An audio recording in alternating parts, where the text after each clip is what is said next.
और इसकी गूंज क्या रामकृपाल जी यूपी के चुनावों में भी सुनाई पड़ेगी? क्योंकि भारत जापान दोस्ती की तो बात बहुत हो रही है। अब मुझे बार बार रह रहे के यूपी का चुनाव याद आ जाता है, क्योंकि 6-7 महीने का ही वक्त बचा है और आज जिन बातों का जिक्र किया गया ये खालिस ठेठ चुनावी लैंग्वेज भी थी जो नजर आई। देखिए, चाहे इंटेंशन हो ना हो, अब चुनाव जो जैसा मैंने कहा कि इतना कम दिन रह गया है तो हर चीज को उस एंगल से देखा ही जाएगा, इसमें कोई वो नहीं है। देखिए, पुष्पेश पंत जी ने थोड़ी देर पहले कहा ना कि मिशन 2022 का आगाज हो गया, शंखनाद था। बिल्कुल बिल्कुल मैं वही कह रहा हूँ कि देखिए, ये पहले से था कि जब एक चीज बन रही है, जापान बना रहा है तो कभी तो तैयार होगी उसका। और जैसा मैंने कहा कि जापानी इस मामले में टाइम के बड़े पाबंद होते हैं, बहुत परफेक्शनिस्ट होते हैं।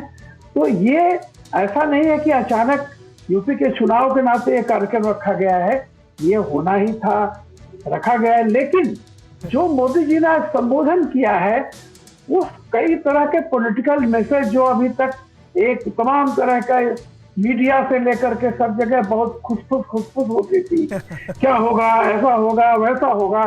मुझे लगता है कि आज मोदी जी ने बहुत साफ बात करके क्लियर कर दिया है। 2022 से लेकर 24 तक का उन्होंने बहुत साफ संकेत दे दिया है। रही बात जो अभी संतोष जी, मुझे खुशी हुई जान करके को बनारस के रहने वाले हैं। मैं आपको बता दूं, मैं काशी हिंदू विश्वविद्यालय से ही पढ़ा हुआ हूँ जी। और लॉ किया है, जर्नलिज्म किया है। और ईमानदारी की बात यह है कि इतना जीवन शहर, अगर मुझे एक ही मन में होता था कि इसी यूनिवर्सिटी में कुछ मुझे काम मिल जाए तो मैं इस कैंपस के बाहर न जाऊं कभी जीवन में, रिटायर हो जाऊं, छोड़ना ना पड़े ताकि छोड़ना न पड़े। तो कहते हैं बनारस में कोई दुखी नहीं रहता, चाहे दिन भर जितना भी हो, शाम को वो बड़े आनंद और सुख में रहता है। तो मैं समझता हूँ आज ये उत्सव और आनंद का दिन है, दो संस्कृतियों का एक वो हो रहा है। इसको राजनीति तो चलती रहेगी अपनी जगह, सही बात है बिल्कुल, और राजनीति चलती रहेगी और हम बात भी करते रहेंगे। लेकिन आपने जो काशी की पुरानी यादों का जिक्र कर दिया ना, मुझे लगता है संतोष जी को भी वो पुरानी यादें सताने लगी हैं। अब काशी बहुत याद आ रही है क्या संतोष जी आज? सर बस मन काशी में है, तन क्योतो में है। एक छोटी सी 4 लाइनें हैं कि बनारस किसी शहर का नाम नहीं, इश्क है, मौज है, जुनून है, नशा है, नशा है, नशा है। क्या बात है, क्या बात है, क्या बात है। बहुत बहुत अच्छे आप बने रहे संतोष जी हमारे साथ। और निश्चित तौर पर कोई भी हिंदुस्तानी दुनिया के किसी भी कोने में रहे, लेकिन उसकी रूट किस तरह से भारत से जुड़ी रहती है, भारत की सांस्कृतिक विरासत उसे किस तरह से याद आती रहती है और उससे उसका जुड़ाव कभी खत्म नहीं होता। निश्चित तौर पर आप जो बातें कह रहे हैं वो इसकी मिसालें। अक्कू श्रीवास्तव मुझे स्क्रीन पर नजर आ रहे थे। अक्कू श्रीवास्तव क्या हमारे साथ जुड़ गए हैं? अक्कू जी आवाज मिल रही है क्या? बिल्कुल मिल रही है। अक्कू जी ये बताइए कि आज अगर चुनावी राजनीति के लिहाज से हम बात करें, उसके मद्देनजर प्रधानमंत्री नरेंद्र मोदी की आज की जो स्पीच थी उसे किस तरह से आप एनालाइज कर रहे हैं? पूर्वांचल के गढ़ बनारस में उनकी मौजूदगी, 2017 से पहले की सरकारों पर निशाना साधना, यह कहना कि पहले भी दिल्ली से फंड आता था लेकिन रोड़ा अटका दिया जाता था लखनऊ में, अब ऐसा नहीं है क्योंकि योगी जी की सरकार है। क्या एनालाइज कर पाया आप? देखिए, इसका मतलब बहुत साफ है। अगर आप बिल्कुल साफ, पिछले दिनों जो भी उत्तर प्रदेश में हुआ या जो बात भ्रम फैलाने की कोशिश की गई, उसको आज बिल्कुल साफ कर दिया प्रधानमंत्री मोदी ने।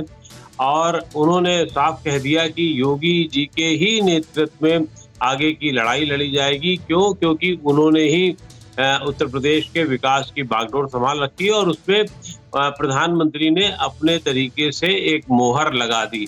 तो अब मेरे ख्याल से अगले 5 साल के लिए ये बात खत्म हो जानी चाहिए कि योगी की मतलब चुनाव अभी होगा, उसके बाद अगर जीतने की स्थिति में क्या हालात होंगे ये बहुत लगभग चीजें स्पष्ट कर दी गई हैं। राजनीति में बहुत लंबी बातें नहीं की जाती हैं, बहुत आगे की बात नहीं की जाती है, लेकिन आज के भाषण के बाद ये बात तो कम से कम साफ हो गई है कि योगी के नेतृत्व में ही उत्तर प्रदेश आगे बढ़ेगा।